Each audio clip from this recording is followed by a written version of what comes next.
I want to go into detail about a few things that caught my attention in this Ghost episode. I hope you all are okay with this small turnaround. Tariq's financial hardships without the drug trade are one of the recurrent topics. It's evident that he needs to work 3 work-study jobs to make ends meet and pay for his tuition. His ambition to be a regular college student is further highlighted by his existing circumstances. Do you recall his interaction with Brayden in the first episode? For a little while, he daydreamed about being a typical child, attending college, and staying off the streets. In the Power universe, irony always appears in the funniest ways. All that Ghost ever desired for his son was for him to attend an ordinary university. No matter where Tariq chose to go, his education would have been funded, and he wouldn't have had to worry about being watched all the time. Detective Carter threatens Tasha's status as a witness, which forces Tariq to see his mother. Tasha is working at a low-end convenience shop to make ends meet when Tariq finds her. She puts up with the job and her obnoxious boss because she wants to secure Yaz's future. I always knew that Tasha and Ghost were at odds with each other in the first series, but Ghost would have made sure Yaz had a future. When Tariq and Tasha chose to kill Ghost, they might have been acting purely out of emotion and biting the hand that feeds them. Regardless of how intelligent he appeared to be, Tariq's ability to manage the kind of life Ghost led was always a little unrealistic. Tariq acknowledges to Brayden that, unlike Ghost, he has frequently been outwitted. In the end, Ghost was outwitted by his family, the people he trusted the most. This episode also features a lot of music that Monet must deal with. Despite her attempts to seem like a more caring mother, she is finding her kids are tired of her. Kane tells her to quit the game when she almost ruins an agreement between the Russians and Noma. Kane says things have progressed beyond what she can handle. Monet begs her surviving children to investigate after growing concerned that Kane might have been the one trying to have her killed.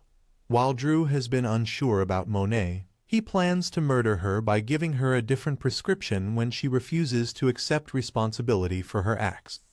Diana interrupts him, and she hears the two talking about their mother. Afterwards, Monet asks Janet, her sister, if she has destroyed her children. Flashbacks of young Kane, Lorenzo, and Monet are shown to us. Monet's involvement in the business was not new, and the children were raised in close proximity to it beginning with Kane's early years. Effie takes on a more senior position in Noma's company. She and the Russians were able to reach an agreement.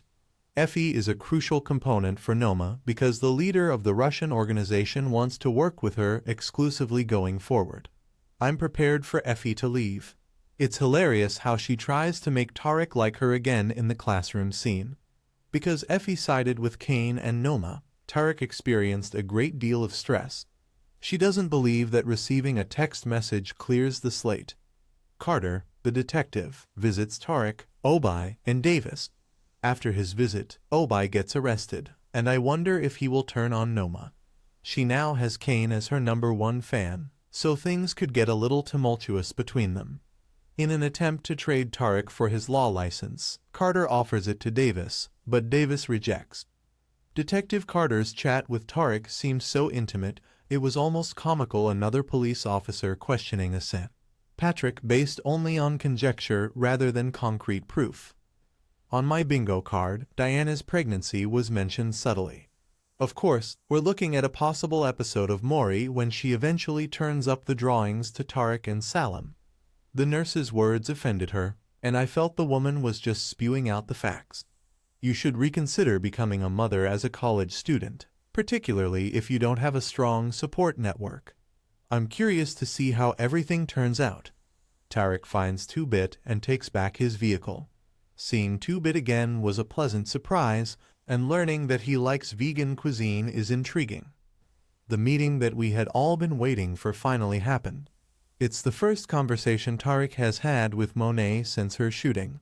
Although Monet acknowledges that she does not believe Tariq shot her, he is still enraged with Monet for supposedly giving Tommy a route to his mother. Monet wants to know where the information came from and disputes ever having spoken with Tommy. Tariq informs her that Tommy's mother, Kate Egan, sent it. Monet intends to confront Kate to find out the reason behind the blame. I wonder whether Monet is willing to kill her children as she gets closer to finding out who set her up.